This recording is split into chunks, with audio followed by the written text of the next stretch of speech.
उस पर भी हम आएंगे, उस पर भी अपने मेहमानों से बात करेंगे। लेकिन उससे पहले एक ब्रेकिंग न्यूज, इजराइल के कब्जे वाले गोलन हाइट्स इलाके में हमला हुआ है। सीरिया ने की गोलन में बमबारी।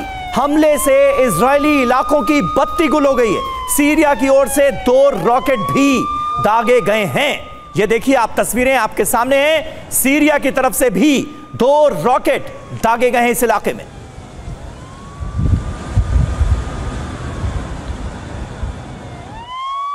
और आप देखिए, एक और बड़ी खबर है। सीरिया के हमले का इजराइल ने जवाब दिया है। सीरिया के मोटार लॉन्च के ठिकानों पर हमला किया गया। इजराइल ने सैन्य बुनियादी ढांचे पर हमला किया है। इजराइल पर सीरिया ने हवाई हमला किया था, इसका जवाब इजराइल ने दिया। इजराइल के हमले में भारी नुकसान की खबर है सीरिया की तरफ की।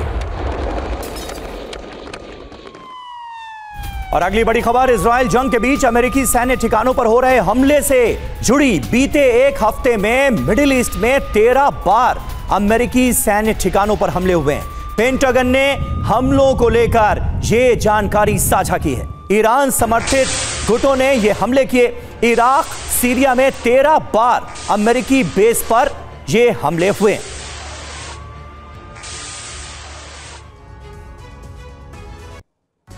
और इजराइल जंग के बीच ईरान पर्दे के पीछे से लगातार अमेरिका को टारगेट कर रहा है। यह बात अब किसी से छुपी हुई नहीं है। इजराइल का साथ देने से भड़के इस्लामिक गुट मिडिल ईस्ट में अमेरिकी सैनिकों और उनके ठिकानों को निशाना बना रहे हैं। मिडिल ईस्ट में निशाने पर कैसे है अमेरिका, यह जरा आप समझिए। बीते एक हफ्ते में 13 बार, 1-2 नहीं 13 बार अमेरिकी सैन्य ठिकानों पर हमले हुए हैं। बिल्कुल। और देखिए, इराक और सीरिया में अमेरिकी ठिकानों पर इन हमलों को अंजाम दिया गया।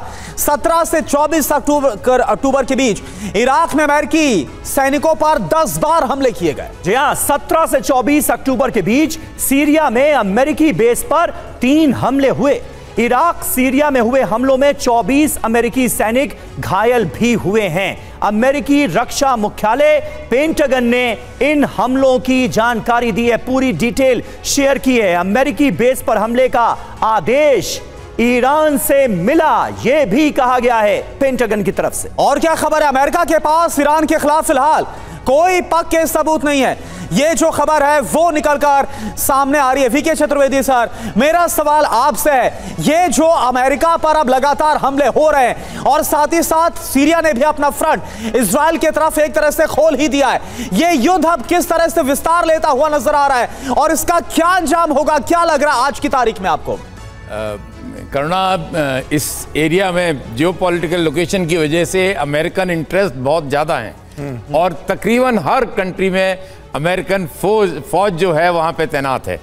तो ये सब जब देखते हुए तो अमेरिका के ऊपर हमले होना फ्रॉम कंट्रीज जो हमास को सपोर्ट करना चाहती हैं, ये बड़ा एक लाजिम, एक बहुत ही नेचुरल प्रक्रिया है।